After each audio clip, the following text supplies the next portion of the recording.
ইংল্যান্ডের institute for the impact of faith in লাইফের জরিপে রিসেন্টলি ইসলাম গ্রহণ করা 2774 জন ব্রিটিশ নাগরিককে তাদের ধর্ম পরিবর্তন করার কারণ জিজ্ঞেস করা হলে 20% রিভার্টি বিশ্বব্যাপী সংঘাতকে তাদের ইসলাম গ্রহণের কারণ হিসেবে উল্লেখ করেছেন। এই সংঘাতের মধ্যে ইসরায়েলের গাজ্জায় চলমান গণহত্যা একটি প্রধান ভূমিকা পালন করেছে। তারা বলছে, আমি গাজ্জার রক্ত দেখেছি, শিশুদের ছিন্ন বিচ্ছিন্ন লাশ দেখেছি, আর আমার হৃদয় চিৎকার করে উঠেছে, এই তো সেই ধর্ম যার অনুসারীরা নিজের জীবন, নিজের সন্তান, সম্পদ উৎসর্গ করতে প্রস্তুত, কিন্তু আল্লাহ এবং তার রাসূলকে ত্যাগ করতে প্রস্তুত নয়। তারা বলছে, আমরা যখন দেখলাম একটি জাতি বোমার নিচে চাপা পড়ে যাচ্ছে আর পৃথিবীর রাস্তায় মুসলমানরা চিৎকার করছে, এই গণহত্যা বন্ধ করো, তখন আমার বুক ফেটে গিয়েছিল।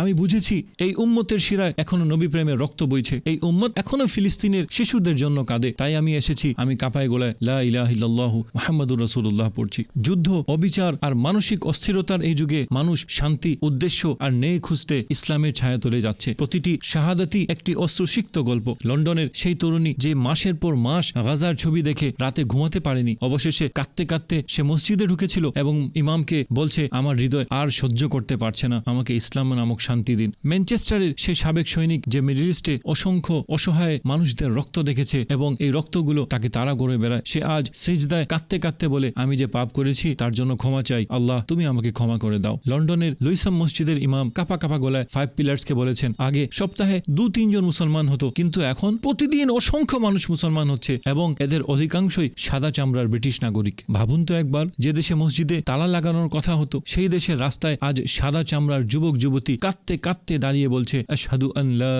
ইলাহা ইল্লাল্লাহু ওয়া আশহাদু আন্না মুহাম্মাদান আবদুহু ওয়া রাসূলুহু। আজ গাজার প্রতিটি শিশুর রক্তের ফোঁটা যেন এক একটি বীজ হয়ে লন্ডন, নিউ ইয়র্ক এবং বার্মিংহামের রাস্তায় পড়ছে এবং সেই বীজ থেকে গজাচ্ছে নতুন নতুন মুসলমান। মক্কার প্রাথমিক যুগে মুসলমানরা যখন চরম নির্যাতন ও নিপীড়নের শিকার হয়েছিলেন, তখন গায়েবের খবর দেনেওয়ালা রাসূল দৃঢ়তার সাথে দাঁড়িয়ে তার সাহাবীদেরকে ইসলাম যে সমগ্র পৃথিবীতে ছড়িয়ে পড়বে তার প্রতিশ্রুতি দিয়েছিলেন। তিনি বলেছিলেন, নিশ্চয়ই আল্লাহ এই পৃথিবীকে আমার জন্য সংকুচিত করে দিয়েছেন এবং আমাকে এর পূর্ব থেকে পশ্চিম সীমানো দেখানো হয়েছে, আর যতটুকু আমার জন্য সংকুচিত করা হয়েছে অতটুকুই অচিরেই আমার উম্মতের রাজত্ব বিস্তার লাভ করবে। সুবহানাল্লাহ। তিনি আরো বলেছিলেন, এই জমিনের উপর এমন কোন মাটির ঘর অথবা পশমের তাঁবু বাকি থাকবে না যে ঘরে আল্লাহ ইসলামের মহান বাণী পৌঁছে দিবেন না। 1400 বছর আগে রাসূল করিম সাল্লাল্লাহু আলাইহি সাল্লামের এই ভবিষ্যৎবাণী শুনে কাফির মুশরিকরা ঠাট্টা মশকরা করছিল, অথচ আজ পূর্ব থেকে পশ্চিম, উত্তর থেকে দক্ষিণ পৃথিবীর প্রত্যেক প্রান্তে ইসলাম পৌঁছে গেছে।